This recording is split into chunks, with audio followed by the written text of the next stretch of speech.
집에 가서 라면 먹어야지 오늘은. 내가 제일 좋아하는 음식 뭐냐고 하면 1위가 회라고 하고 2위가 라면이거든. 근데 어제 회를 많이 먹어서 오늘은 라면인 차례입니다. 원장님께 허락을 받았습니다. 떨떠름한 표정이긴 하지만 먹어야 됩니다. 여러분들은 어떤 라면 좋아하시나요? 사실 나 아침에도 라면 먹었는데. 그러니까 나는 돈이 많이 없어도 만족할 수 있다니까. 라면은 얼마 하더라고. 1,000원이면 좋은 거 사요. 아니 뭔 얘기하려고 했지? 자 봅시다.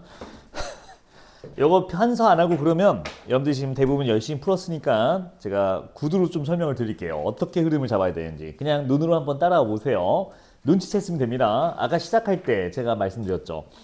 했던 말 계속 한다고. 자 봐드릴게요. 일단 1문단은 수기침 통해서 뭐 천도를 이룬다 이런 얘기였고 첫 번째 문제 푸는데 근거였습니다. 근데 그게 중요한 게 아니라 2문단 한번 볼게요. 자 요거는 우리가 그냥 상식으로 알고 있어도 좋을 것 같아요. 왜냐면 비록 윤리 영역에서 다루는 거긴 하지만 윤리와 요즘에는 생윤윤사라고 하던가 근데 이 내용 자체가 워낙 많이 나오는 주제이기 때문에 알아두는 것 자체가 나쁘지 않아요. 자 이기론입니다. 성리학의 핵심인데 세상의 존재들이 이와 기로 구성되어 있다는 론인가 봐요. 나중에 연계 지문들 공부할 때는 이기론 자체를 공부할 날도 있을 겁니다. 근데 오늘은 구조만. 이 문단 보시면요. 두 번째 줄에 이렇게 써 있어요. 이 문단 두 번째 줄 중간 보시면 존재론의 측면에서 율곡은 여기요. 이를 형체도 없고 시간과 공간의 제약을 받지 않고 존재하는 만물의 법칙이자 원리. 호흡이 좀 기네. 이에 대한 설명입니다. 자 뭘까요? 같은 말이거든요. 여러분들 형체가 없다는 건 뭘 의미해요? 감각되지 않는다는 뜻입니다. 시간과 공간이 제약을 받지 않는다는 건 뭘까요? 제약을 받지 않네. 감각할 수 없다는 뜻입니다. 뭔 소리예요? 님들아 제가 지금 펜 하나 들고 있거든요. 자, 이 펜이 존재하기 위해서는 무조건 시간과 공간이 배정된다. 맞을까니까? 맞아요. 이 친구는요. 예를 들어서 지금 이건 아비투스 국어학원 이강희실에 8시 22분에 존재 중입니다. 이렇게 무조건 시간과 공간이 배정돼요. 실제 구체인 사물은. 그러니까 이는 뭐래요? 시공간이 배정되지 않는다. 역시 감각할 수 없는 경험 세계에 없는 이란 뜻이랑 똑같습니다. 관념 추상의 개념이라는 뜻이었어요. 그럼 뒤에 있는 말인 만물의 법칙이자 원리. 네, 법칙과 원리는 감각할 수 있는 경험적 세계의 사물이 아닙니다. 우리 머릿속에 존재하는 관념 추상적인 거죠. 그래서 이를 추상적인 거라고 세팅해 놓은 거예요. 계속 읽어볼게요. 기를 시간적인 선우와 공간적인 시작과 끝을 가지면서 네, 이건 시공간이 배정된다는 뜻입니다. 기는 감각할 수 있는 세계에 존재하는 거예요. 계속 끊임없이 변화하며 작동하는 물질적 요소. 물질적이라는 말이 강력하네요. 끊임없이 변화한대요. 자, 저번에 상대어 공부했습니다. 짝이 되는 말 배정이라고 했었는데 방금 위에 있는 이랑 기의 설명이 짝이 잘 맞는 거 확인되셨는지 모르겠습니다. 방금 읽은 거 끊임없이 변화한다. 물질적인 요소다. 바로 위에 있었던 법칙, 원리랑 상대되는 말이었고요. 자, 이런 식으로 짝이 젖어 있어 두 개 설명했습니다. 좀만 더 읽어볼게요. 이와 기는 사물의 구성 요소로서 서로 다른 성질을 갖지만 이는 현실 세계에서 항상 기와 더불어 실제로 존재한다. 자, 이와 기는 함께 존재한대요. 조금만 더 읽어볼게요. 같은 말 또 하거든 수상하게. 율곡은 이처럼 서로 구별되면서도 분리됨 없이 존재하는 이와 기. 여기까지. 자, 이와 기를 신나게 각각 설명하고요. 성질은 다르대요. 구별된대요. 하지만 더불어 존재하고요. 분리됨 없이 존재한대요. 같은 말을 굳이 두 번 더 해요. 물론 처음 읽을 때는 이게 뭔 의도인지는 모르겠지만 문제 풀고 나서 다시 보면 티가 납니다. 자, 여러분들 11번 문제 잠깐 와볼게요. 11번 문제입니다. 보기 읽어볼게요. 플라톤은 물질적이고 가변적인, 가변이 뭔지 아시죠? 변하는 의미입니다. 사물들이 존재하는 현실 세계. 그럼 아까 이기론에 대응시키면 이 플라톤이 말한 이 현실 세계는 기의 세계예요. 기. 좀만 더 읽을게요. 비물질적 불변적 완벽한 이데아. 이데아는 이기론의 이에 대응합니다. 자, 괜찮을까요? 계속 읽어볼게요. 이상세계를 구분한다. 이데아는 물질로부터 떨어져 있고 여기까지. 이데아는 물질로부터 떨어져 있다. 우리 아까 수상하게 방금 읽고 왔죠. 이기론에서 이와 기는 분리됨 없이 떨어짐 없이 더불어 존재합니다. 근데 이데아는 물질로부터 떨어져 있다. 얘들은 분리되어 있네요. 존재 자체가. 선지 1번 보겠습니다. 율곡의 이는 플라톤의 이데아와 달리 물질과 분리됨 없이 존재한다. 답이 1번이 나오게 되는 거지요. 어때? 다시 보니까 아까 그 문장이 굳이 반복되는 게 수상쩍죠. 이런 식으로 강력하게 힌트를 주니까 끝나고 나서 꼭 복기를 해봐야 돼요. 평가원 지문들요. 분명히 뭔가 있습니다. 자, 다시 지문으로 돌아도 될까요? 거경공리에 대한 수양 부분 나오고요. 자, 이제 내가 좀 읽을 텐데 10쪽의 마지막 문단이에요. 10쪽의 마지막 문단 대사상가인 동시에 여기요. 요거하고 그 뒤로 세 문단이 더 있어요. 11페이지에. 이 네 문단이 같은 얘기를 무한반복합니다. 보세요. 이제 이와 기를 잡았어. 자, 변하지 않는 거 정리. 변하지 않는 거 이. 변하는 거 기. 이기론의 성리학의 기본이야. 조선 선비들이 당연히 동의하는 얘기여야 돼요. 국가 통치 이념이니까. 그 상태에서 자 10쪽의 마지막 문단 두 번째 줄이요. 이는 만원봉사에서 잘 나타난다. 선조 잠깐 낍니다. 선조 좀 볼게요. 선조는 이는 빈틈없는 완전함이 있고 기는 변화한 움직임이 있다. 이런 드립을 쳤대요. 잠깐만요. 선조의 이와 기에 대한 해석은 아까 위에서 봤던 거랑 맞아 틀려. 괜찮지. 같은 얘기잖아. 기는 변하는 건데요. 자, 그래서 12번의 답이 좀 허탈하게 나옵니다. 12번의 선지 2번 볼게요. 아, 설마 선조가 왕인 건 아시죠? 코리안들이죠, 우리. 이와 기에 대해 잘못된 견해를 제시하는 국왕에게 아니요, 선조는 문제가 없었습니다. 이 기에 대해서 제대로 알고 있었어요. 자, 됐을까요? 그래서 12번 답이 허탈하게 2번이에요. 다시 돌아올게요. 지금 보고 싶은 건 그건 아니에요. 자, 다시 올게요. 10쪽의 마지막 문단 네 번째 줄이요. 부터 깨우쳐야 할 도리를 신하들에게 물었고. 찾으셨나요? 10쪽 마지막 문단 위에서부터 네 번째 줄. 부터 깨우쳐야 할 도리를 신하들에게 물었고. 여기서부터요. 율곡이 그에 대한 답변을 올린 것이 만원봉사이다. 여기서 율곡은 자 볼게요. 때에 따라 변할 수 있는 것은 법제이며. 법제를 그럼 이로 본 거야? 기로 본 거야? 기로 본 거 딱 티나죠? 이 빌드업을 하려고 저 위에서 시간을 저렇게 보낸 거야. 자, 법제는 기고요. 계속 읽을게요. 시대를 막론하고 변할 수 없는 것. 변할 수 없는 게 왕도, 어진정치, 삼강, 오륜이래요. 이 친구들은 뭘로 본 거야? 이로 본 거예요. 자, 그러면 율곡이 하고자 하는 얘기가 뭘까요? 법제를 바꾸자라는 얘기입니다. 기니까. 계속 읽어볼게요. 라고 말하면서 법제 개혁의 필요성을 주장했다. 계속 갈게요. 친절한 거 보세요. 그래도 한 번 더 설명해줘요. 혹시라도 놓쳤을까봐. 즉, 곧 이라고 할 수 있는 왕도나 오륜을 고치려 하는 것이 아니라 그것을 구현할 수 있도록 법제를 개혁하자. 슥 숨겨놓은 거 보이세요? 티나게? 법제를 뭘로 본 거야? 기로 봤다는 거를 사실 살짝 숨겨놨어요. 이는 왕도 상거고륜 변하지 않는 거라고 지금 오픈했는데 법제가 기하라는 얘기는 끝까지 참아요. 어떻게든 문제를 내야 되거든. 그게 문제예요. 자, 그거 잡았으면 오른쪽 가볼게요. 얘들아, 제가 조금만 읽어볼게요. 네 번째 줄 볼게요. 11쪽의 네 번째 줄부터 볼게요. 형식을 갖는 법령을 만들어지는데 이를 수교라고 한다. 좀만 더 읽어볼게요. 그리고 이후의 시행 과정에서 폐단이 없고 유용하다고 확인된 수교들은 다시 다듬어지고 정리돼요. 자, 물어볼게요. 이 수교는 이야 기야? 기죠. 다듬어지고 정리되고 있대요. 그럼 수교는 아직 2인 상태가 아닌 거야. 기로 배정해야 되고요. 자, 록이라는 이름이 붙인 법전에 실린다. 이 록이 뭔지도 보러 갑시다. 여기에 수록된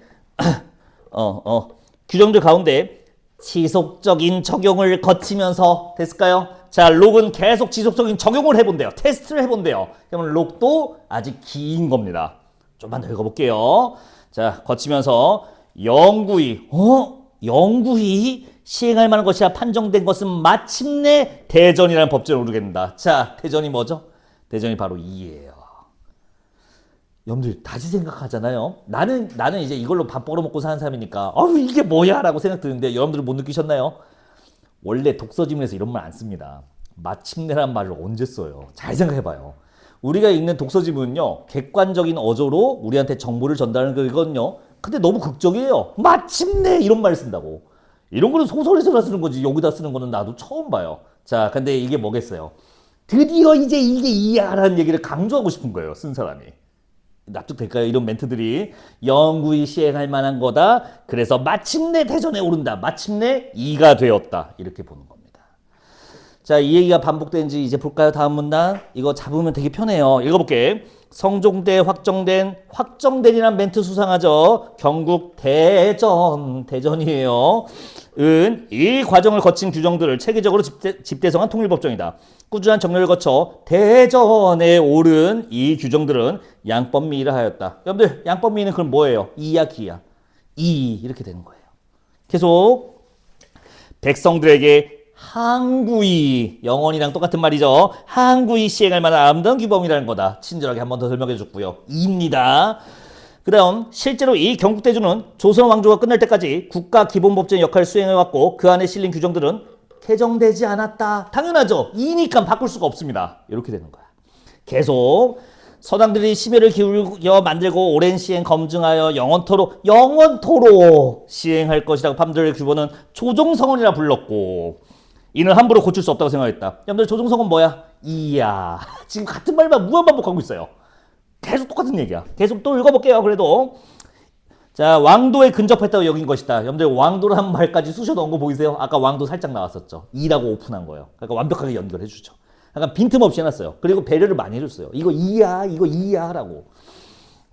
계속 대전에 실린 규정들은 조종성원 따라서 국왕에도 어길 수 없다. 네, 이니까요. 아우 힘들어. 됐을까요? 여기까지. 아, 마지막 문단은 뭐냐면 이게 뭐냐면 뭐 연산군 성종 드림 나오죠. 이게 뭐냐면 연산군 때 이상한 법을 하나 만들거든요.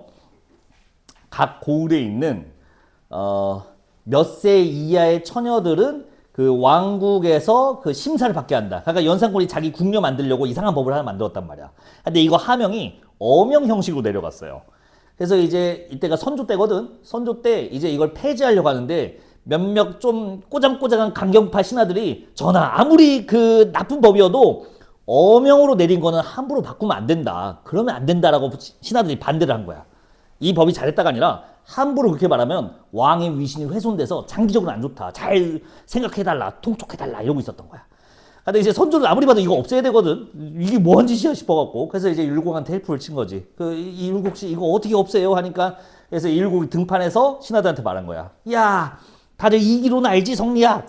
그게 무슨 이야. 이는 이거고 연산군이 만든 그거는 기야. 빨리 바꾸자. 라고 한 겁니다. 그런 스토리를 여기다 이렇게 답하는 거예요. 마지막 문단 얘기였고요. 자, 8번 봅시다. 노골적으로 물어봅니다. 선조 5번 볼게요. 경국대전은 이야 기야. 이라고 지금 2000번 말했죠. 시대에 맞게 규정이 개정되면서 어림없죠. 절대 바꿀 수 없습니다. 이기 때문에. 답 5번 이렇게 나오고요. 다음 9번 이와 기. 아, 이거 별거 아니야.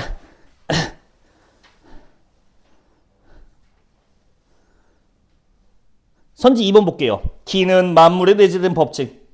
티나죠? 기는 법칙이 아니었습니다. 아까 이와 기 설명에서 끝났죠. 2번 답 나오고요. 자, 10번. 자, 선지 3번이요. 이건 1문단에서 커트됩니다. 수기치는 천도실현. 궁극적으로 이루고자 하는 거였어요. 너무 쉬웠고요. 11번 아까 했고요. 12번 했고요. 자, 13번. 다 했어요, 지금. 13번은 다 풀었죠. 숙종은 사형에 처하자. 신하들은 사형은 아니다. 그러면 이게 뭐냐? 뭐를 이로 볼 거냐 해갖고 싸우는 거예요. 자, 근데 가와 다를 보니까 네, 사형시키자는 근거가 가와 다야. 그럼 숙종은 가와 다를 이라고 본 거야. 근데 신하들은 나, 곤장 100대를 이로 본 거야. 끝! 자, 선지 1번 볼게요. 숙종은 갑의 행위에 다를 적용한 것이 조정성원을 존중한다. 즉, 이라고 봤다라는 똑같은 말이죠. 답 1번. 좀 허탈하죠? 그래서 처음부터 이 글은 이와 기가 나눠져 있는데 초반에 많은 지문이 할애되어 있고요. 그 다음 법제개혁 이론이 이와 기의 특성에 따라 전개되는 것만 캐치한다면 생각보다 문제들이 너무 쉬웠습니다.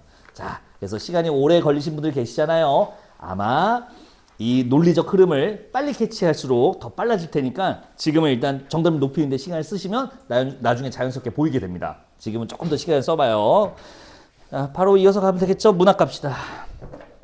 우리 고전소설을 2주 동안 했는데 오늘은 다시 돌아와서 운문 문학을 좀 오늘 훈련해 볼게요. 뻔한 얘기 그래도 3주 만에 다시 돌아왔으니까 뻔한 얘기 한 번만 더 쓰고 갈게요. 서정문학 시고요. 감정을 추론해 줘야 됩니다. 감정 추론 방법은 3가지 근거합니다. 첫 번째 직접 제시. 제일 쉬운 거. 두 번째 상황에 따라 추론하는 거. 세 번째, 어조, 태도를 통해서 추론하는 거. 자, 근데 그때 3주 전에 요거 했을 때 요거 가지고 훈련하는 거 했었거든요. 그리고 그때 이렇게 말했었어요. 기억은 잘 못하시겠지만 요게 제일 어려운 거예요. 나중에 할 거예요. 라고 할 건데 그게 오늘입니다. 자, 어조와 태도를 통해서 정서를 추론하는 거 해봅시다. 단순히 오늘은 좋다 나쁘다의 정서 추론이 아닙니다. 정확하게 추론할 거예요. 이 사람 기분이 어떤지. 같이 해볼까? 아니면 시간을 줄까? 시간 줄게요. 근데 많이는 못 줘요. 4분 30초 줄게요. 사실 정석 시간이야. 3문제짜리니까. 4분 30초 드릴 테니까 첫 번째 정서 주체 1번 호로록 한번 풀어보고 설명드릴게요. 자, 다 못 풀어도 됩니다. 작품만 14, 15분 푼다는 생각으로 푸세요. 뒤에 하나 더 있지만 자, 일단 읽어보세요. 출발.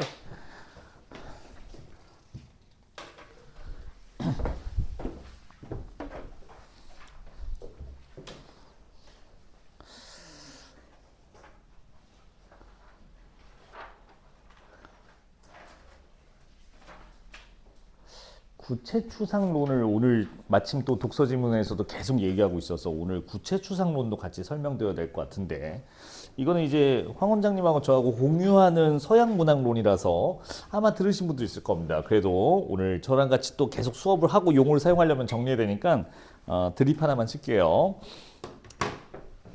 일단 지금 오늘 목표한 정서 찾기부터 이거부터 시 좀 볼게요. 가만 볼게요. 나는 안 보고 나는 딴 거 할 때 하고 가만 볼게요. 가봅시다. 오늘 상태가 왜 안 좋아? 빨리 봐봐요. 힘들어. 내가 안 좋다. 야. 흙이 풀리는 냄새하고 시작합니다. 뭐 후각이고요. 강빠른 산짐승의 우는 소리 불러 다 녹지 않은 얼음장 울먹울먹 떠내려간다. 님들아 이거 교과서에 있는 작품이기도 한데 이걸 이렇게 가르쳐 주시는 분도 계셨어요. 그러니까 울먹울먹 이거 사람이 울 때 울먹울먹이랑 비슷하지 않냐. 그러니까 화자의 정서가 슬프다는 게 암시되어 있다 하는데 좀 에반 것 같아요. 그건 아닌 것 같아요. 울먹울먹은 그냥 물이 녹거나 얼음 상태가 얼음이 액체로 될 때 많이 쓰는 표현 의태어 중에 하나입니다. 그러니까 나는 이거 갖고 화자의 정서가 슬프다는 게 여기 써 있다라고 하는 거는 난 동의 못해요. 이게 왜 이런 말 이게 되나? 전전 학원에 있을 때 같은 국어선생님들 있잖아. 누구는 그렇게 가르치시는 거야. 근데 나는 아무리 봐도 그게 아니거든. 그랬는데 이 문제가 내가 맞다고 증명해 줬어요. 무슨 소리냐? 저 기억은요. 그냥 계절만 알려주는 거예요. 얼음이 녹나 보다. 뭐 봄이 됐나 보다. 이 정도. 선지 1번 볼까요? 15번에 선지 1번. 계절이 바뀌면서 얼음이 풀리는 강번 풍각을 시각적으로 묘사하고 있다. 오케이. 의태어니까 시각. 끝. 난 이게 맞아요. 그래서 딱히 여기서 무슨 말이 하고 싶었냐면 내가 대단하다가 아니라 정서 판단할 때 함부로 하지 말라는 얘기예요. 울먹울먹 왠지 슬픈 느낌인데 그러지 마세요. 있는 것만 보는 거야. 우리가 맨 처음 배운 게 객관적을 읽었는데 변함없습니다. 그 원칙은. 자, 좀만 더 읽어볼게요. 우리가 읽어야 될 거는요. 저 기억 다음 줄이에요. 진종일 나룻가에서 여기요 서성거리다. 혜인의 손을 쥐면 따뜻하리라. 2개 가져갈게요. 서성거리다. 태도에 해당합니다. 그리고 두 번째 따뜻하 그냥 그대로 쓸게. 따뜻하리라. 어조입니다. 말투예요. 뭐 대단한 거 하려는 거 아니고요. 상식적인 차원에서 접근하려고 합니다. 여러분들 우리가 어떤 심리 상태일 때 서성거리는가예요. 잘 생각해봐. 서성거릴 때. 그래서 어디 갔는데 언제 그럴까? 어색할 때 그래요. 뻘쭘할 때. 그래서 어색한 거야. 뭐 방황이라고 해도 좋고요. 정확한 키워드를 찾을 필요는 없지만 최대한 디테일하게 가는 게 좋습니다. 따뜻하리라. 자, 이거는 따뜻했으면 좋겠다는 그 심리가 담겨 있죠. 그러면 현재 따뜻한 거야? 안 따뜻한 거야? 안 따뜻한 거죠. 2가지를 뽑아낼 수 있죠. 어조와 태도의 정보가 되게 많아요. 디테일하게. 지금 따뜻하지가 않구나. 아마 이거랑 호환되는 말일 겁니다. 서성거리는 이유가 따뜻하지 않기 때문일 거예요. 그러면 따뜻하고 싶다는 기대도 담겨 있을 거예요. 여기까지. 우리가 일문단에서 뽑아낸 심리는 바로 이겁니다. 이 사람 좀 어색하구만. 따뜻하지가 않구만. 따뜻하고 싶구만. 여기까지. 됐을까요? 물론 시의 제목을 보면 더 강력한 힌트가 되긴 해요. 제목이 오정환의 고향 앞에서라고 써 있어요. 고향 앞에서 어색한 거야. 서성거리는 거야. 따뜻하지가 않은 거야. 고향에 오면 따뜻할 줄 알았는데. 자, 그러면 우리가 좀 추론할 수 있겠죠. 고향이 내가 알던 고향이 아닌가? 라고 생각할 수 있습니다. 화자가 생각한 고향이 아닐 수도 있다는 생각이 좀 들 수 있습니다. 자, 이 문단 갈게요. 고향 가차운 주막에 들러 누구와 함께 지난날의 꿈을 이야기하랴. 아, 말투가 또 나오네요. 꿈을 이야기하랴. 안 썼어요. 누구와 함께 지난날의 꿈을 이야기하랴. 자, 일단 첫 번째 뽑을 수 있는 거. 지난날의 꿈을 이야기할 사람이 없다. 서리법 같은 건 이제 더 이상 언급 안 할게요. 다 아시죠? 아, 더 이상 얘기할 사람이 없어요.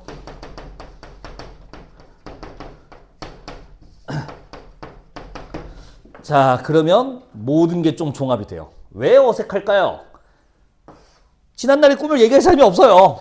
지난날의 꿈 별거 아니죠. 옛날에 과거에 얘기를 할 수 있는 사람이 없다. 아까 내가 알던 사람이 없다라고 이어지면 왜 어색한지, 왜 서성거렸는지 타당성이 부여돼요. 조금만 더 읽을게요.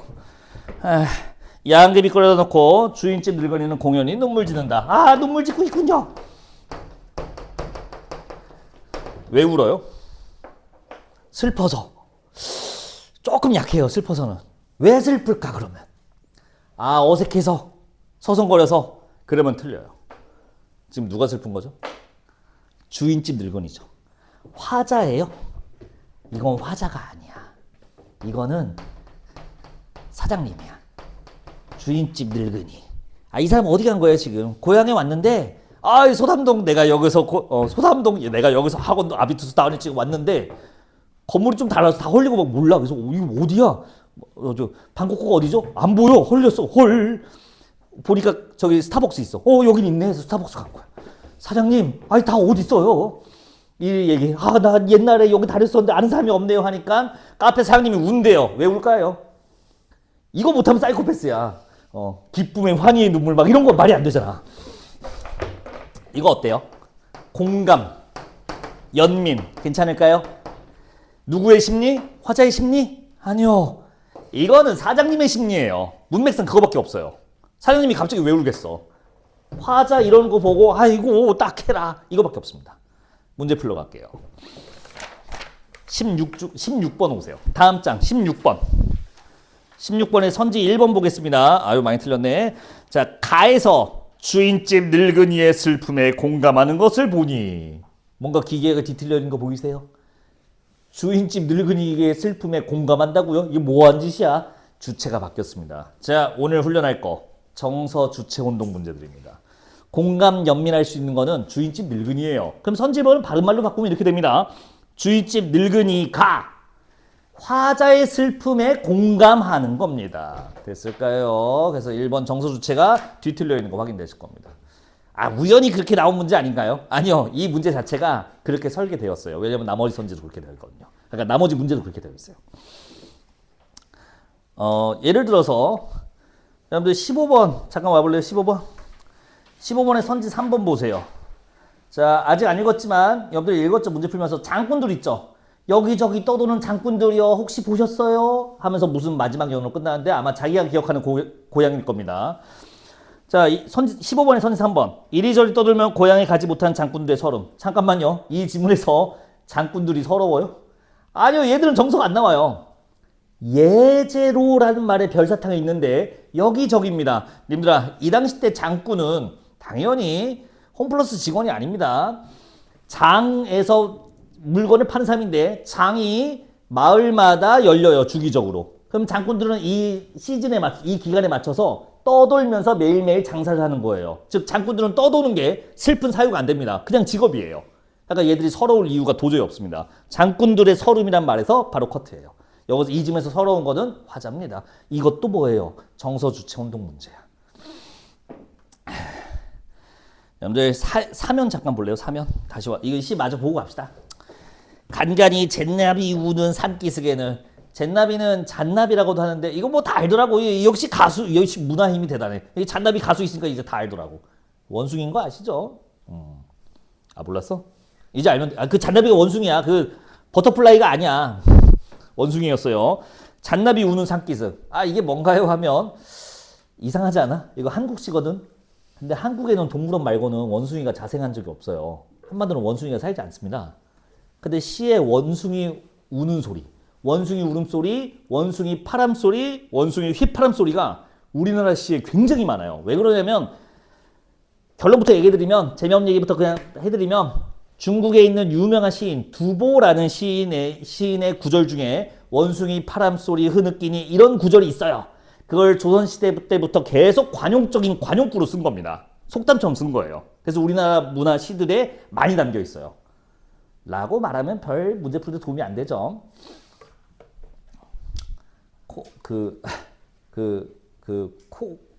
애니메이션 좋아하세요?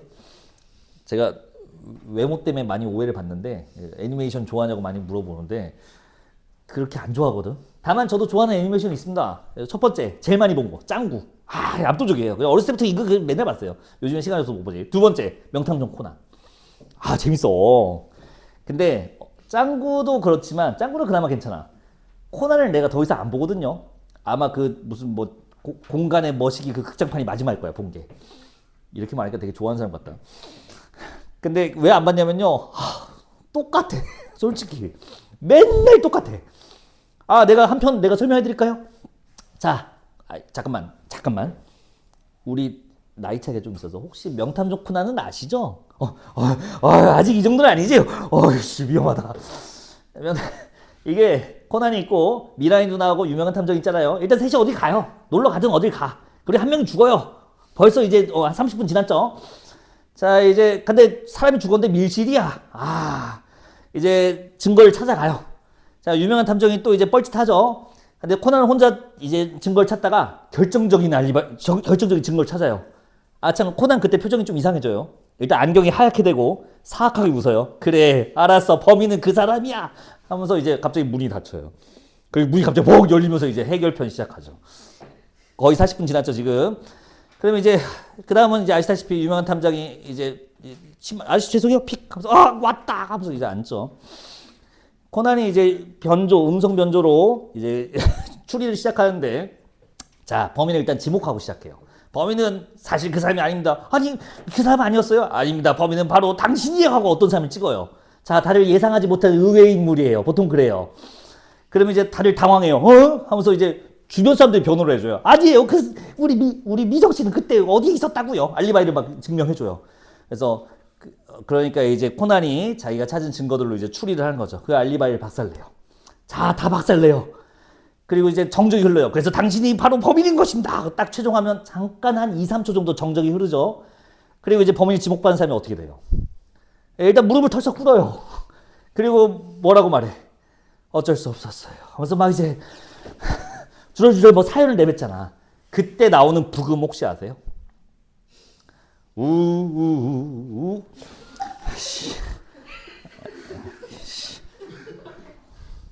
여기 있다. 이거 어쩔 수 없어.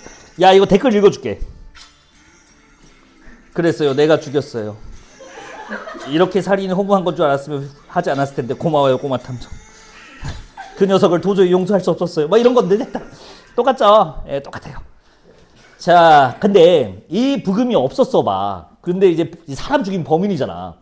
나쁜 사람이잖아. 근데 이 음악이 없으면요, 그냥 나쁜 놈이에요. 근데 요 음악과 함께 그 사연을 들으면서 아니 저런 안타까운 일이 하면서 우리한테 무언가 애상적 감정을 유발시킨단 말이죠. 자, 문제도 이 효과는 아주 강력하거든요. 이 음악의 효과는 아주 강력한데 이걸 당연히 옛날 사람도 쓰고 싶어요. 근데 안타깝게도 그때는 스피커가 없습니다. 그러면 어떻게 하냐? 수동으로 넣어요. 그게 원숭이 휘파람 소리예요. 이거 설명하는 힘들었다. 자, 원숭이 파람 소리가 앞으로 나온다. 얄짤 없습니다. 그냥 우입니다. 우우우우 이거밖에 없어요. 이것 때문에 쓰는 거야. 자, 그러면 간간히 젠답이 우는 산기슭 우우우 하면서 그 다음 줄을 볼게요. 아직도 무덤 속에 조상이 잠자고 설레는 바람이 가랑이 휩쓸어 간다. 여러분들 우우라고 안 깔리면요 저 설레는 말 때문에도 있는데 왠지 기분이 좋아 보여요. 왠지 우리가 그렇게 오해할 수도 있어요. 하지만 이렇게 가는 겁니다. 자, 이 사람 슬픈 이유 뭐죠? 얘기할 사람이 없어요. 그래서 뻘쭘해요. 고향이 왔는데 어색해. 자, 근데 뭐라고 말해요? 아직 그래도 조상이 무덤에 있네. 자, 이거를 다행이다. 아는 사람이 저기 무덤에 있다. 이렇게 읽으면 좀 이상해집니다. 어떻게 가냐? 아는 사람이 무덤에 있네. 이런 얘기예요. 좋은 얘기가 아닙니다. 설레는 자 진짜 설레는 게 아닌 거야. 이런 식으로 정서를 돌파를 계속 유지해야 돼요. 이 사람은 어색하고 애상적인 어조가 변하지 않습니다. 계속 유지됩니다. 원성형 휘파람 소리가 힌트가 돼요. 물론 지금 이런 것들은 좀 하드코어한 거라서 대놓고 물어보지는 않습니다. 그 내용 자체를. 다만 시를 여러분들이 읽고 분위기를 이끌어갈 때 도움이 많이 돼요. 이런 거 알아두세요. 자, 그 다음 아까 읽었던 거죠. 장군들한테 혹시 보셨어요? 하고서 마지막 년은 자기가 기억하는 고향. 지금은 없는 고향. 이렇게 할 수 있겠죠. 남은 문제 처리해 봅시다. 자, 14번에 선지 1번 해주시면 됩니다. 아까 심리 중에 화자 심리 드디어 물어보네요. 화자 심리 중에 기대감이라는 심리 선지 1번에서 요구하면 꼭 그거 답 골라주면 돼요. 나머지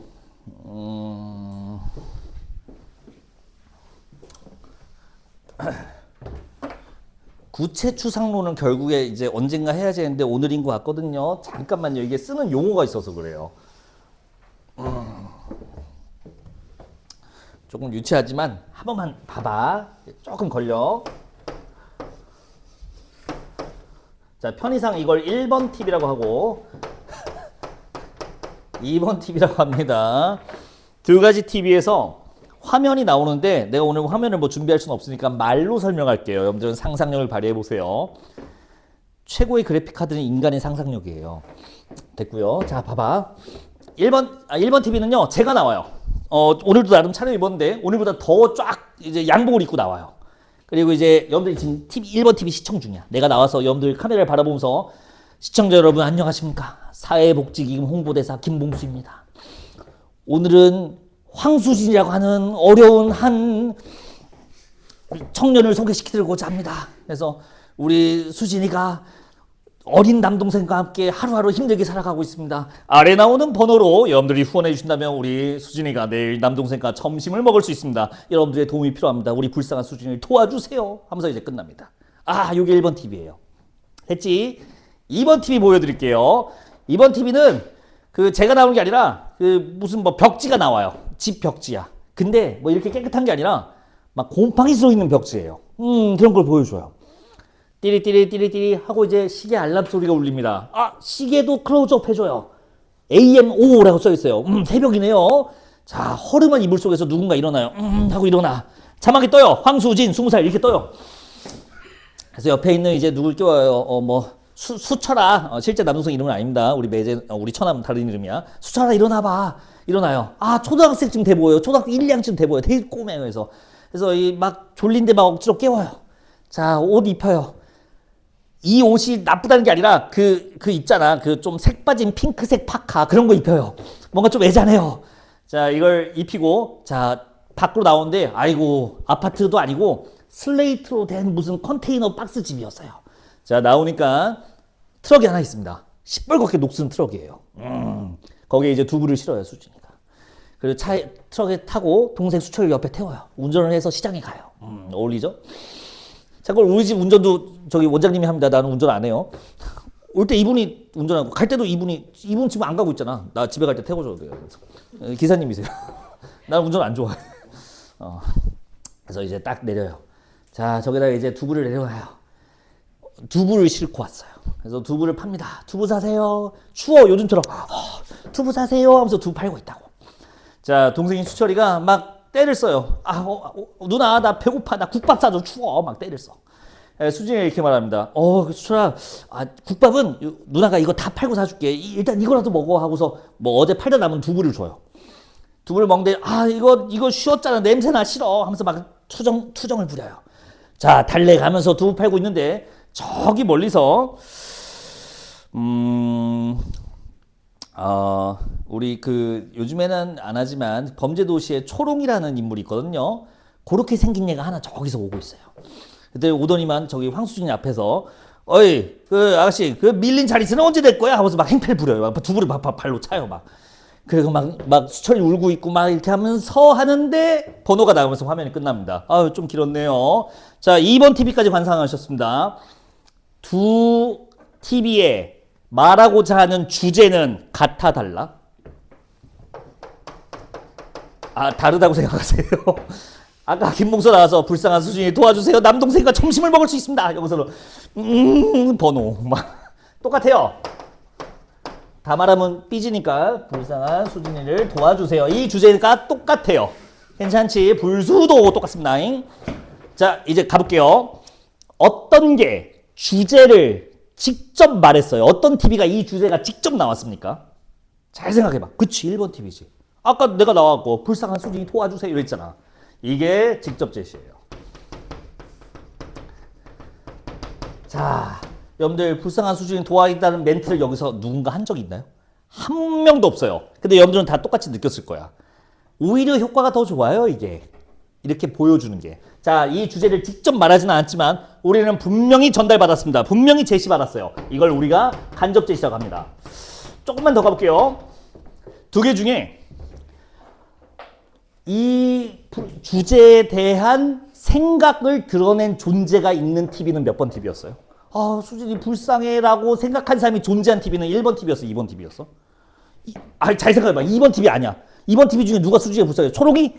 수철이? 얘들은 수진이가 불쌍하다고 생각한 사람이 없어요. 1번 TV에 있었어요. 그 양복 입은 아저씨가 우리 불쌍한 수진을 도와주세요 이렇게 말했다고. 자, 사람이 마음이 들어있네요. 여기가 주관입니다. 여기는 무슨 정보밖에 없을까요? 여기는 객관 정보밖에 없었어요. 이 주제에 대해서 심리적으로 갖고 있는 존재는 없었다고. 그러면 이 주관의 반대인 객관으로 갑니다. 여기는. 자, 한 번만 더.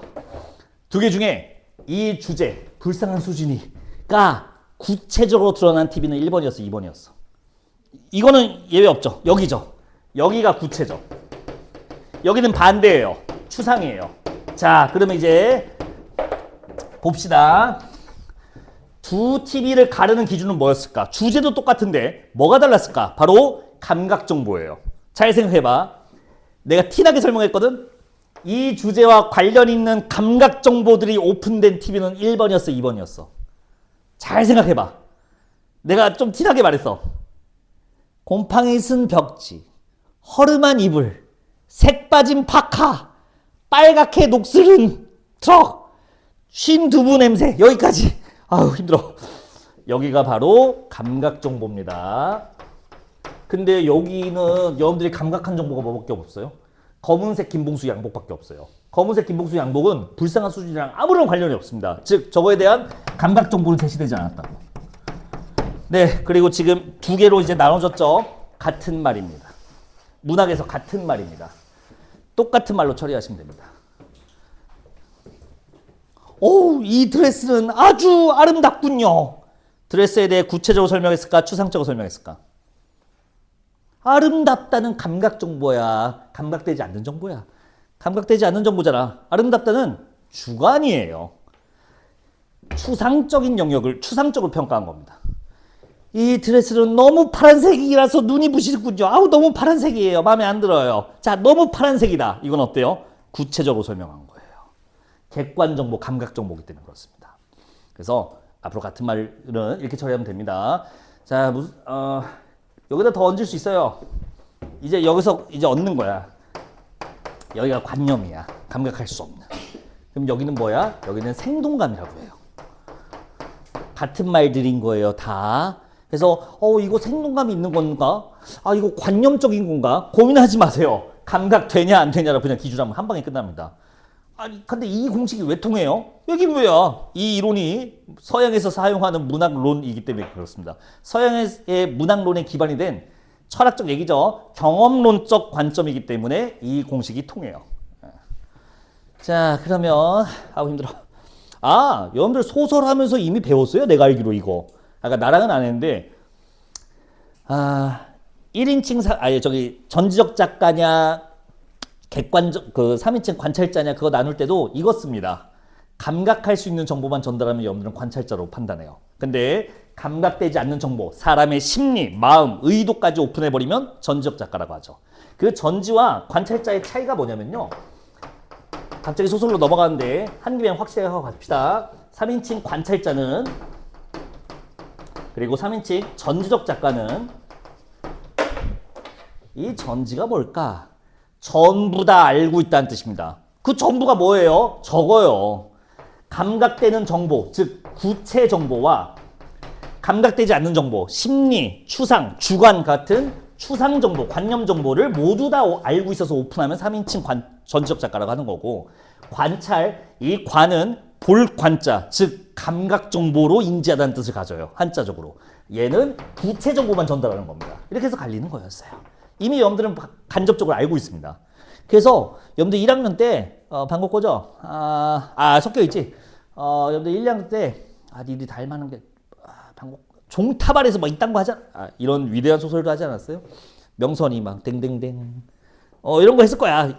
벌써 까먹었니? 내가 문제 만들어서 기억나는데. 그때 그 인물의 심리가 간접제신지 직접제신지 묻는 문제도 이 소단 반곡 중에 기출 중에 하나 있었어요. 그거예요, 그거. 뭐 얼굴이 새빨개졌다. 님들아, 얼굴이 새빨개진 거는 심리를 직접 제시한 거야, 간접 제시한 거야? 간접 제시라고 우리는 배웠다고. 왜? 새빨갛다, 감각정보, 간접 제시 이렇게 갑니다. 아니 이 공식이 왜 통하는 거죠? 사람의 마음 심리는 추상이야, 구체야? 감각돼, 안 돼? 안 되지.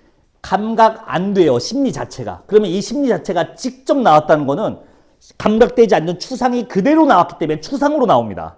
그래서 추상이 바로 직접 제시인 거야.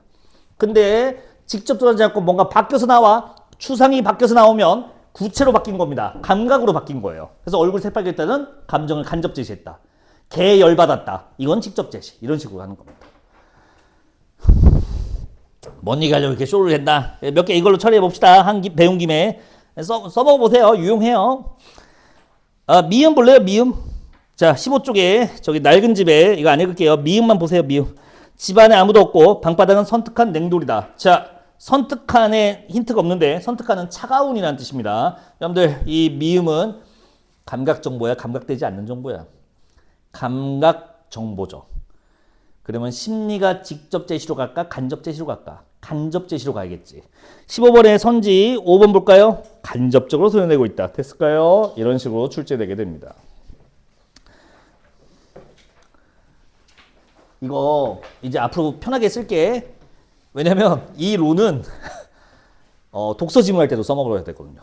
독서 지문할 때도 써먹는 거니까 이제 구체 추상론 할 때 편하게 갈게. 이게 경험론이 경험주의예요. 경험주의. 서양에서. 로크 이런 저기 누구야? 이름도 기억 안 나네. 사르트르 뭐 이런 아저씨들이 계시거든요. 감각할 수 있는 것과 감각할 수 없는 걸로 세상의 분류를 나누는 학문이에요. 기본적인 그 사상 자체가.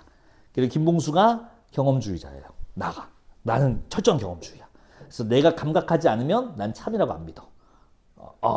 꽤 쓸만해요. 뭘 쓸만해? 자, 봅시다. 다 됐나? 뭐 하려고 했지? 네, 넘어갈게요. 어쩌다 보니까 다 했네요. 다음 작품으로 넘어갑시다. 오늘 정서주체 훈련입니다. 겸사겸사 구체추상론도 했는데 이건 이제 두고두고 써먹을 거고 오늘 겸사겸사 했습니다. 자, 두 번째 작품 17쪽으로 오시면 그 복숭아 나무 곁으로 있습니다. 15, 6평이네요. 정서주체. 자, 시간 재드릴게요. 3문제짜리고 4분 30초 똑같이 드릴게요. 잘 피네. 출발. 가볼게요. 처음부터 볼게요. 그냥 시 짧으니까. 너무도 여러 겹의 마음을 가진 그 복숭아 나무 곁으로. 복숭아 나무가 여러 겹의 마음을 가지고 있다고 화자가 생각한 겁니다. 자, 다시. 화자가 여러 겹의 마음인가요? 아닙니다. 화자가 생각한 대상, 즉 그 복숭아 나무의 심리 상태를 이렇게 표현했네요. 좀만 더 읽을게요. 나는 왠지 가까이 가고 싶지 않았습니다. 태도예요. 화자의 태도를 통해서 화자의 정서를 유추할 수 있습니다. 이거 너무 어렵게 말했네. 화자는 나무를 별로 안 좋아합니다. 그 나무를. 오케이, 다음. 흰 꽃과 붉은 꽃을 나란히 피우고 서 있는 그 나무는 아마 사람이 앉지 못할 그늘을 가졌을 거라고 멀리로만 지나쳤을 뿐입니다. 네, 왜 거리감을 뒀는지, 왜 싫어하는지 이유를 말해줍니다. 사람이 앉지 못할 그늘 같아서. 흰 꽃, 분홍 꽃을 갖고 있어서 이 정도가 원인이 되겠습니다. 다음. 흰 꽃과 분홍 꽃 사이에 수천의 빛깔이 있다는 것을 나는 그 나무를 보고서 멀리서 알았습니다. 자, 좀 새로운 사실을 발견했네요. 눈부셔 알았습니다. 그러니까 무언가에 새롭게 알게 된 게 꽤 임팩트 있는 새로운 사실인가 봐요. 그러면 좀 특이하긴 하지만 화자의 정서가 전환될 수도 있습니다. 이 시가 그렇죠. 계속 읽어볼까요? 피우고 싶은 꽃빛이 너무 많은 그 나무는, 여러분들 피우고 싶은 게 너무 많다는 화자의 심리가 아니죠. 그 나무의 심리입니다. 계속. 그래서 외로웠을 거지만 외로운 줄도 몰랐을 것입니다. 자, 외로움의 심리는 화자의 심리야, 그 나무의 심리야. 그 나무의 심리로 배정해야 돼요. 그러니까 화자가 생각한 그 나무의 심리입니다. 여기까지. 마지막 좀 보니까 나무 곁에 있었대요. 둘이 그러니까 화자가 나무에 대한 생각이 심리가 바뀌었다. 괜찮아요? 문제는 없지만 직접 제시됐어, 간접 제시됐어. 마지막 년 보니까 간접 제시된 거 보여야 돼요. 왜? 그 복숭아 나무 그늘에서 가만히 듣고 있었다. 이거는 감각 정보예요. 사람의 행위이기 때문에. 그러니까 그 나무가 이제 더 이상 싫어지지 않고 좋아졌어요를 간접적으로 제시한 겁니다. 행위를 통해서. 뭐 문제는 없었지만 말이죠. 18번 올게요. 18번부터 봅시다. 이거 풀려고 갖고 온 거야. 쉬워. 18번의 선지 4번. 잘했어. 근데 왜 틀렸는지 봅시다. D는 대상에 대한 새로운 이해. 좋아요. 나타난 부분으로. 그중 피우고 싶은 꽃빛은 화자가 외로움을 이겨낸 말이 안 돼요. 화자는 외로운 적이 없습니다. 외로움의 심리는 화자한테 배정된 적이 없어요. 그 나무한테만 배정되어 있었어요. 그러니까 화자가 외로움을 극복했다. 외로웠어요. 극복을 하든 말든 하지. 말도 안 되는 소리죠. 4번 답 나오게 되고요. 17번은 2번입니다. 지시어는 그예요. 그 복숭아 나무. 예, 지시어로 수준 모은다. 그나마 오답률 높은 게 선지 1번, 3번인데 선지 1번. 선지 1번 틀린 이유는 아마도 경어체 몰라서 틀렸나? 아니요, 경어체는 썼어요. 여러분들 경어체 아시죠? 공경하는 말투, 존댓말입니다. 이거 존댓말이에요. 그럼 답인가요? 아니요, 웅장함이 성립하지 않습니다. 이 정도면 웅장하다고 봐도 되지 않을까요? 아니요, 이거 우리 전에 했습니다. 경건함이라 할 때 했을 텐데 그거랑 똑같아요, 메커니즘이. 웅장함은 두 가지 성숙하면 됩니다. 주체가, 이 정서를 느끼는 주체가 대상에 대해 우호적인 감정을 가지고 있어야 되고요. 플러스 우호적인 감정에다가 플러스 대상이 정서의 주체보다 더 커야 됩니다. 이거 한번 했었어요. 경건함이랑 똑같아요. 좋아하는 대상인데 나보다 훨씬 더 큰 존재여야 돼요. 그리고 문학에서 나오는 이 대상, 주체보다 큰 대상은 사실상 거의 고정되어 있습니다. God 아니면 네이처 둘밖에 없어요, 사실상. 그래서 저기 금강산 가갖고 황활한 보면서 이제 웅장함 느낀다 이렇게 가는 거죠. 복숭아 나무면 자연 아닌가요? 대자연이라고. 대자연. 복숭아 나무 한 그릇 갖고 대자연이라 하지 않습니다. 이 복숭아 나무는요, 처음에는 거리를 뒀다가 자세히 보니 괜찮네, 친하게 지내야지, 아무리 봐도 더 거대한 존재라 보기 힘들어요. 웅장함은 아니었습니다. 선지 1번 답이 아니었고요. 네, 답 2번에 김박성은 했었지. 생사기로 가치관 훼손 위기 둘 다 없습니다. 3번도 X. 자, 19번 얼른 합시다. 여러분들 오늘 일찍 끝날 것 같아요. 19번에 선지 5번인 거는 설명 안 드리겠습니다. 이미 충분히 작품 해설로 된 것 같아요. 그 대신 답 고르신 분들 특히 3번이 왜 틀렸는지 증명해봐요. 내가 읽어볼까? 선지 3번? 빨리 증명해. 자기 5번 골랐잖아. 답 골랐잖아. 오, 너무 좋았네요. 보기의 첫 줄 보세요. 내 창작도 태반은 여기서 되었다. 직접 이 철학자를 두고 짜여진 것은 아직 한 편도 없으나 이 철학자가 뭐죠?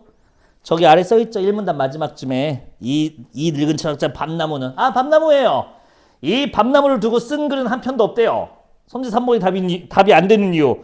밤나무에 대한 글을 썼던 장소이다? 아니요, 밤나무에 대해서 글 쓴 적 없대요. 그래서 3번은 답이 아니고 5번 걸로 써야 됐습니다. 자, 이제 하나 남았습니다. 지금은 뭐 했냐면 정서를 가지고 있는 존재를 뒤바꾸는 걸 좀 훈련했습니다. 이번에도 비슷한데요. 이번에 보실 작품은 3개가 붙어 있을 거예요. 마지막 거죠. 언제 수능이냐? 13수능이네. 이거예요. 작품 해석 안 할게요. 도전할 시간 드릴게. 대상에 대한 화자의 심리를 캐치해야 돼요. 여기까지만 얘기할게요. 20, 21, 22, 23. 네 문제. 오늘 마지막 문제입니다. 이거 하고 쿨하게 갑시다. 자, 네 문제 푸는데 6분 30초 드리겠습니다. 다 맞춰보세요. 출발.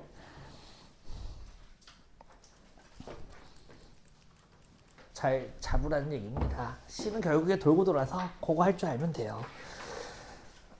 폭포 시만 조금만 봐도 될까요? 나머지 시는 안 보고 폭포만 볼게요. 첫 번째 시죠. 폭포는 고든 절벽에 무서운 기색도 없이 떨어진다. 무섭지 않나 봐요. 화자가 아닙니다. 폭포가 안 무서워하는 겁니다. 그러면 이거 폭포가 사람처럼 된 건가요? 네. 그러니까 의인법이 자동으로 되는 거야. 다음, 규정할 수 없는 물결이 무엇을 향하여 떨어진다는 의미도 없이 계절과 주야를 가리지 않고 가까이 쉬지 않고 고매한 정신처럼 쉴 새 없이 떨어진다. 자, 여기서 이제 내가 하고 싶은 얘기가 나와요.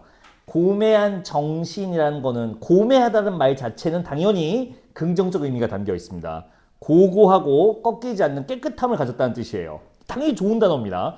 근데 화자가 그런 상태인 거야? 아니지. 폭포에게 배정된 속성입니다. 화자가 폭포한테 주어진 상태고, 그럼 화자가 폭포에 대해서 긍정적이고 우호적으로 생각한다는 게 처음에 잡혀야 돼요. 그럼 이제 무슨 짓거리를 할 거냐? 이거에 맞춰서 나머지 정서 상황 정보들을 재배열을 하는 거야. 자, 2연 볼게요. 금자나도 인가도 보이지 않는 밤이 되면 폭포는 고든 소리를 내며 떨어진다. 여러분들, 이 고든 소리는 그러면 좋은 거겠어? 나쁜 거겠어? 화자 상태로는 좋은 거예요. 좋은 거. 계속 고든 소리는 소리이다. 고든 소리는 고든 소리를 부른다. 네, 좋은 게 또 계속 좋아지나 봐요. 그렇게 읽으면 돼요. 다음, 번개와 같이 떨어지는 물방울은 취할 순간조차 마음에 두지 않고, 자, 이거요. 나타와 안정을 뒤집어 놓듯이 떨어진대요. 나타와 안정을 뒤집어 놓듯이. 폭포가 하는 거는요, 나타, 안정, 이거를 뒤집어 버린대요. 그러면 이 친구는 그냥, 이 친구 자체는 화자가 봤을 때 긍정적으로 보냐 부정적으로 보냐 그거예요. 당연히 부정적으로 보는 겁니다. 왜? 폭포가 지금 고매하다고 판정했고요. 폭포는 이걸 뒤집어 놓듯이 떨어지고 있습니다. 그럼 이거는 폭포가 뒤집는 속성이 있는 거니까 그냥 있는 상태는 좋지 않은 거예요. 이런 식으로 해주시면 되겠습니다. 별거 아니었어요. 자, 문제 풀러 갑시다. 21번부터요.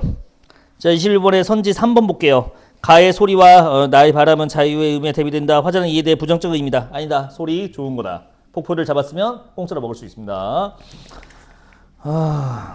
20번은 표현법 문제인데 오늘 설명할 거 따로 있진 않아요. 다 했던 거예요. 근데 이 얘기만 해볼까요? 20번에 선지 5개 있잖아요. 끝부분이 다 똑같은 말인 거. 주제의식 드러낸다. 의지를 표출한다. 분위기를 환기한다. 감정을 나타낸다. 상황을 부각한다. 언제? 항상. 그거요. 북극곰, 코카콜라 그거잖아요. 그럼 뭐만 따지면 돼요. 이런 건 서비스야 사실상. 앞에 있는 표현법만 찾으면 됩니다. 뒤에 것 때문에 시간 쓰지 말라는 거야. 당연한 얘기를 하고 있으니까. 쭉 찾으면 모두 다 있는 표현법. 시간이 좀 걸리겠네요. 자, 5번 답이었답니다. 여러분들이 해설 보고 찾아보세요. 22번. 역시 첫 수업 때 있었던 건데 까먹으셨을까봐. 시상 기억나세요? 뭔지? 첫 시간에 했어요 이거. 악상이 떠오른다처럼. 시상이 떠오른다. 네, 시를 짓게 된 번뜩이는 동기, 계기를 말해요. 시상이 떠오른다. 시를 짓게 된 동기. 근데 이 말은 너무 쓸모가 없어요. 뭐 어디다 써먹으라는 거야. 그래서 시에다가 하고 싶은 얘기라고 번역하면 좀 더 좋아요. 근데 시에다가 쓰고 싶은 이야기를 뭐라고 하겠어? 시의 주제라고 하겠죠. 근데 시는 서정문항이기 때문에 주제가 이걸로 고정되어 있습니다. 시상은 정서 주제라고 읽으시면 편해요. 그러면 시상이 전환된다? 마음이 어땠다는 거야? 바뀌었다는 거예요. 그러면 자, 22번에 선지 3번 때문에 그런데 시상이 반전되는가? 시를 지배하는 정서가 바뀌는가? 안 바뀌었어요. 다 작품은요. 아까 물론 이제 특정 인물 뭐 누난가 나오잖아. 그게 중요한 게 아니야. 이 시는 처음부터 끝까지 바뀌지 않아요. 심리가. 어떻게 알아요? 일단 비슷한 패턴이 반복되고요. 다 읽으면 눈치챘겠지만 아까 처음 공부했던 첫 작품을 공부했던 고향 오장환의 고향 앞에서랑 똑같아요. 주제가. 이것도 고향을 떠나왔는데 내 마음속에 내가 기억하던 그 고향은 더 이상 있지 않은 거야. 고향이 변해버린 겁니다. 자기가 떠나왔을 때 이제 더 이상 그때 모습이 남아있지 않군이라는 시기 때문에 아까 그 고향 앞에서랑 똑같은 시입니다. 주제가. 자, 정서가 변하지 않았어요. 고향에 대한 그리움이 유지됩니다. 22번의 답 3번이었고요. 23번은 1번, 2번 중에 고민하다가 고르면 되는데 그냥 1번 고르시면 됩니다. 아까 나타와 안정은 좋은 게 아닙니다. 뒤집어지게 하는 겁니다. 그러면 1번 주야를 너무 쉽다 이거. 안 틀렸죠? 주야를 가리지 않고만 읽으면 됩니다. 자, 오늘 작품이 좀 쉬웠습니다. 서정문학이라서 읽을 게 많지 않아서 좀 빨리 끝났네요. 네, 오늘 여기까지 하죠. 애쓰셨습니다. 모의고사 안 보신 분들은 엄청 빨리 끝났어요. 모의고사 안 보신 분들은 모의고사 가져가세요.